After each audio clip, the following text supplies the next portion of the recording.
It is the main question on every Falcons fan's mind right now. What is the Kaleb McGary timetable? Welcome in, Falcons fans, to Falcons Today by Chat Sports. My name is Moose, coming at you right after our watch party and loss against the Dallas Cowboys, which, believe it or not, was one of the worst football games that I think I have ever seen. Falcons fans are in for some bad news, though. It has been revealed, as I predicted, that Kaleb McGary is going to miss significant time, this coming from Raheem Morris, and that he mentioned IR designation could be coming soon. In fact, most likely, which means he'll be out for at least 4 weeks at the very bare minimum. And that's exactly why you subscribe.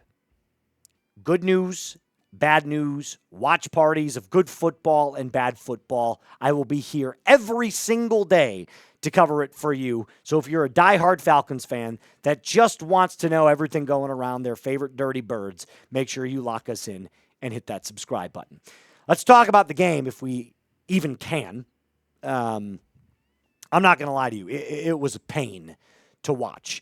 This team came out flat-footed, both offensively, defensively, special teams-wise. I don't remember watching a Falcons football game in the last couple of years that I have seen where it has been this bad. Now, granted, it is just preseason. Someone's going to get down in the comment section and go, this guy is freaking out and being overly dramatic about nothing. It is preseason. It does mean nothing. But some of these guys that played tonight are going to make the team. That should frighten you a little bit, because there was a lot of really bad play.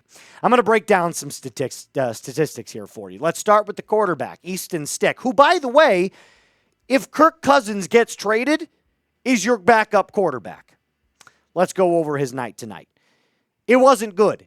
He threw an early pick that was negated by a pass interference call, which he got lucky for, and then threw another really bad, wide open pick where he basically misread an entire route and threw it to 3 Dallas Cowboys players for an interception.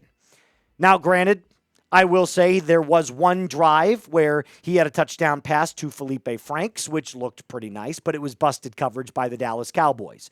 So outside of that one specific play, Easton Stick did not look good whatsoever tonight. In fact, as a whole this preseason, I was pretty disappointed in Easton Stick. The run game was not much better. You could call that an offensive line issue, which we'll touch on just in a second, but Elijah Dotson was your main performer, and this statistically looks actually okay. You might think to yourself, oh, he had himself a pretty good night, but he had a 41-yard run late in the fourth quarter. So if you take away that run, he had 11 carries for 33 yards, which is 3 yards a carry. So he didn't have a good night. He had a good run, which boosted up his numbers to 6.2 yards per carry. I just have to take the time to mention how bad this offensive line was. Raheem Morris came out just a couple of days ago after practice, and he said, I have a lot of faith and confidence in this backup offensive line unit.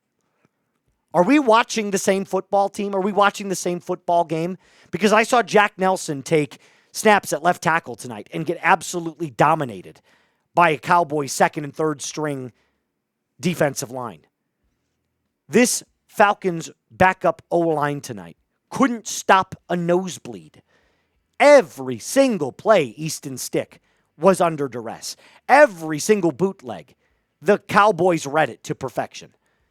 I honestly can't tell you if Raheem Morris is just talking to us to calm our fears or if he's just not caring. Because the truth is, this offensive line, this backup offensive line, has some serious concerns to it. But that's all I'm going to say about that. Before I get into some more statistics, I do want to tell you about our friends over at PrizePicks. PrizePicks is the #1 place to get real money sports action this football season. It's super simple to play, by the way. You just pick more or less on 2 to 6 player stat projections. If you get your picks right, you could cash in and win up to 2,000 times your money. And like I said, it's the best place to win real money this football season. Which players are going to go off? Which players aren't? Make your picks in less than 60 seconds and turn your sports opinions into real money all season long on PrizePicks. How does it work? I've got the answer for you. It's this easy. All you got to do, pick a player, pick their stat projections, 1, 2, 3, more or less, send it on in, and you are set. Go to your app store, click that download icon and download the PrizePicks app today. Use code CLNS to get $50 in lineups after you play your first $5 lineup. That's code CLNS to get $50 in lineups after you play your first $5 lineup. PrizePicks, run your game. I do want to start with at least some positive news. Nick Nash had a great night. In fact, his best of the entirety of the preseason. 6 receptions for 87 yards, a couple of really nice hand catches where Stick placed the ball on the outside shoulder where kind of didn't lead him, was kind of thrown behind him, and Nash had the wherewithal to adjust his body mid-route and catch that ball, bring it in, and just fall to the ground. I think he's a really, really young and developing upcoming talent at wide receiver. Unfortunately, I don't think he's good enough to make this roster, considering the Falcons already have about 5 players completely locked up and 6 most likely with Jamal Agnew. I just don't necessarily know if Nick Nash fits this team as one of the 6 wide receivers. So he played a really good game tonight. I think he's really impressive. I just don't see him making this team whatsoever.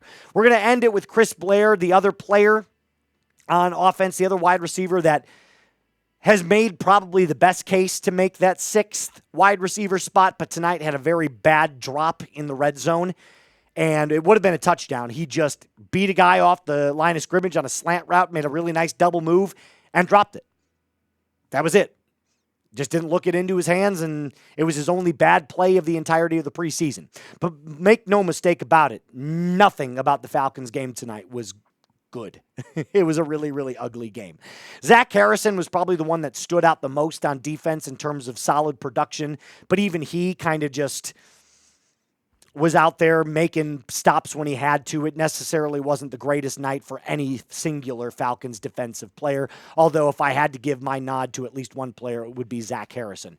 Another player that I do want to mention is Natrone Brooks, who had a really good preseason.